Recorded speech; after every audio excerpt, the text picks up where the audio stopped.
सपा नेता पूर्व मंत्री भगवत और भाजपा के टिकट के दावेदारों विशाल और भुजेंद्र के गढ़ में हिट रहा रमेश का शो। रमेश गंगवार उनके समर्थकों ने भगवत के विरुद्ध भरी हुंकार। नवाबगंज से 5 बार के विधायक रहे पूर्व मंत्री सपा नेता भगवत शरण गंगवार और भाजपा से टिकट के दावेदारी कर रहे पूर्व विधायक स्वर्गीय केशव सिंह गंगवार के पुत्र विशाल गंगवार के गांव अहमदाबाद के आसपास के गांव इन नेताओं के राजनीतिक गढ़ रहे हैं। अहमदाबाद से ही कुछ दूरी पर ही नवाबगंज की राजनीति के पुरोधा पूर्व मंत्री स्वर्गीय चेतराम गंगवार का गांव पचपेड़ा भी है। पूर्व मंत्री स्वर्गीय चेतराम गंगवार के पौत्र भुजेंद्र गंगवार भी भाजपा से ही टिकट की दावेदारी कर रहे हैं। तो दले नगरवासी रमेश गंगवार ने भी नवाबगंज विधानसभा से चुनाव लड़ने का ऐलान करते हुए भाजपा से टिकट की दावेदारी ठोकी है। अपनी सच्ची समाज सेवा और हर वर्ष सैकड़ों गरीब कन्याओं की शादियां कराने के चलते रमेश गंगवार विधानसभा के लोगों के खासे चहेते बने हुए हैं। तो खेलों के आयोजनों में दिल खोलकर मदद करने के कारण वह युवाओं की खास पसंद बन चुके हैं। रमेश गंगवार ने विधानसभा चुनाव लड़ने का ऐलान करने के साथ ही गांव-गांव सभाएं भी शुरू कर दी हैं। इस दौरान उनकी सभाओं में लोगों की भारी भीड़ उमड़ रही है।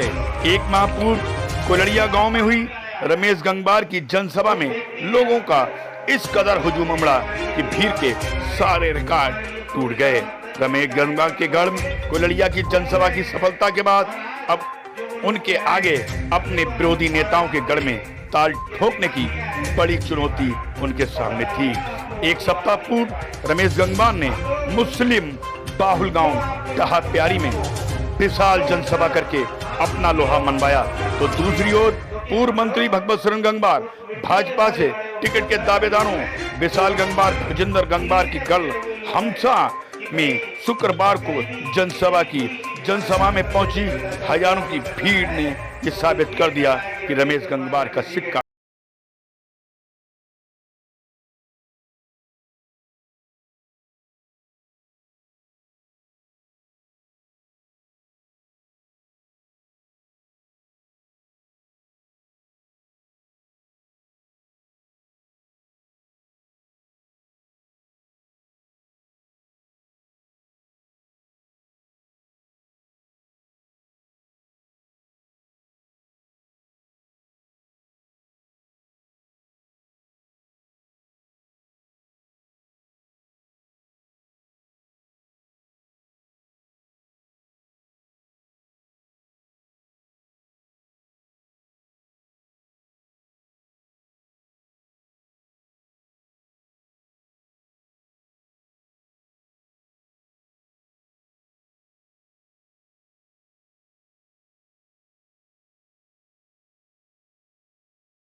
माना जा रहा है कि ये गढ़ चुकी भगवत जी के गांव से जो हमारे पूर्व विधायक भगवत जी और केशव सिंह जी स्वर्गीय, तो उनके गढ़ में आपने ये छेनमारी शुरू कर दी है, इस तरह से चर्चाएं हैं।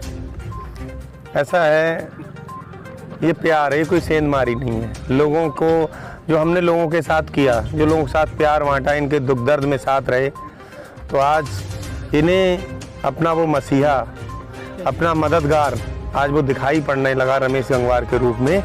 इसलिए इन्होंने सारे बंधन और सारे रिश्ते तोड़ के ये सब लोग एक इंसानियत की जो मिसाल रमेश भाई के साथ आ गए। आपके विरोधी पहले कहते थे कि रमेश गंगवार जी का भक्तपुराव में ही है जो कुछ है, और आज और पिछले कुछ दिनों से देख रहे हैं हम आपका टहा हुआ सरौरा वगैरह, आज हमसा, तो ये पचपेड़ा भुजेंद्र जी जो टिकट मांग रहे हैं, दावेदार हैं, विशाल जी अहमदाबाद, और पूर्व विधायक जिनसे माना जा रहा है सपा के प्रत्याशी होंगे, तो उनके गढ़ों में ही लगातार आपकी ये मेहनत और ये हजारों की संख्या में जो आज हमसा जैसे छोटे से गांव में हजारों की संख्या में भीड़ जुटी, क्या इस पर कहना चाहिए? ऐसा है, किसी का ये खरीदी हुई विरासत नहीं है।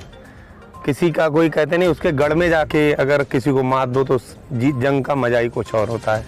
और आज इन लोगों के, इस क्षेत्र के लोगों का जो प्यार, इन लोगों ने जो हमारे साथ जो हौसला अफजाई, जो कंधे से कंधा मिला के इन लोगों ने हमारी जो क्षेत्र में हिम्मत बढ़ाई है, तो हम इन्हीं लोगों की दम पर, इन लोगों के, इनके गढ़ में ही इन्हें मात देंगे, ये हमें निश्चित विश्वास है। क्या वजह है जो 5-5 बार यहाँ के विधायक रहे, उनकी सभाओं में भी हम देख रहे हैं परेशान हैं, भीड़ नहीं जुट पा रही है, और आपकी सभाओं में जो भीड़ उमड़ रही है एक तरह से, जिधर देखो लोग, हम देखते हैं जब आप चलते हैं अपने नवाबगंज से तो बीच में कम से कम 10-5 जगह तो स्वागत करने वाले मिल जाते हैं। क्या वजह है? क्या जनता बहुत ज़्यादा इनसे आगे जा चुकी है, परेशान है, क्या कहना चाहिए? ऐसा है, अभी तक इन लोगों के पास कोई बेहतर विकल्प नहीं था, तो ये लोग, कहावत है कि ये खूंटे से बंधे हुए थे। अब इन्हें विकल्प मिल गया, अब ये आज़ाद खुली हवा में अब ये लोग उड़ने लगे हैं, क्योंकि इन्हें पता है कि हमारे साथ एक ऐसा व्यक्ति, एक ऐसा अभिमन्यु जो हर चक्रव्यूह को तोड़ के और निश्चित जीत फतेह करेगा, तो इन्हें अब ऐसा व्यक्ति मिल गया है। और हमारे साथ ही कुदरत का वरदान है कि हम कभी अकेले नहीं रहते हैं। हम जहाँ से कहावत शुरू होते हैं वहीं से लाइन अपने आप चालू हो जाती है। और वो क्यों? क्योंकि हमने इन लोगों के साथ निस्वार्थ सेवा की है, इन लोगों की निस्वार्थ, इन लोगों की मदद की है। हमने किसी स्वार्थ के लिए इनकी वो नहीं की। और जो पिछले नेता थे, इन सब लोगों ने इन लोगों का शोषण किया है। आज उसी का ये फल है कि उन लोगों को लोग हिम्मत नहीं हो रही मीटिंग करने की, और हमें मीटिंगों का समय नहीं दे मिल रहा है। ये अंतर है। आपने अपने आज की जो सभा में कुछ आपके साथ जो पहले से कुछ लोग जुड़े रहे, आपको छोड़ के चले गए, इस बात का भी जिक्र किया, उन लोगों के बारे में आप क्या कहना चाहेंगे? हमारे ऐसा है, हम तो पहले ये कहते हैं कि निश्चित हमसे बेहतर उन्हें कोई आशियाना नहीं मिलेगा। वो जाके निश्चित पछता रहे होंगे, उन्हें पछतावा हो रहा होगा कि हमने बहुत बड़ी गलती की है। और हम भी चाहते हैं, हमने अपने भाषण में भी कहा कि हम चाह रहे हैं सोने जैसे लोग हमारे साथ रहें, हमारे साथ दो नाव पे पैर रखने वाले लोग ना रहें। क्योंकि जो लोग दो नाव पे पैर रखते हैं वो लोग कहीं अपना विश्वास नहीं जमा पाते हैं। तो हम ऐसे लोग हमारे साथ रहें जिनका विश्वास हमारा उन पे पूरा रहे और उनका पूरा विश्वास हम में रहे। रमेश जी, आज की सभा में एक चीज़ और, अब तक आप कहते थे 250 शादियाँ कराएंगे, ऊपर हो जाएं, आज आपने डेट भी निश्चित की है, कुछ उसके बारे में थोड़ा मीडिया हाँ, ऐसा है कि 14 नवंबर से शादियों का मुहूर्त शुरू हो रहा है, तो हमने जो डेट तय की है वो 16 नवंबर इसमें तय की है कि अब इसको आगे नहीं बढ़ाया जा सकता। वैसे तो हम अक्टूबर में ही करने वाले थे। कार्यक्रम कहाँ होगा ये दलील नगर में। दलील नगर में भव्य कार्यक्रम, ऐतिहासिक।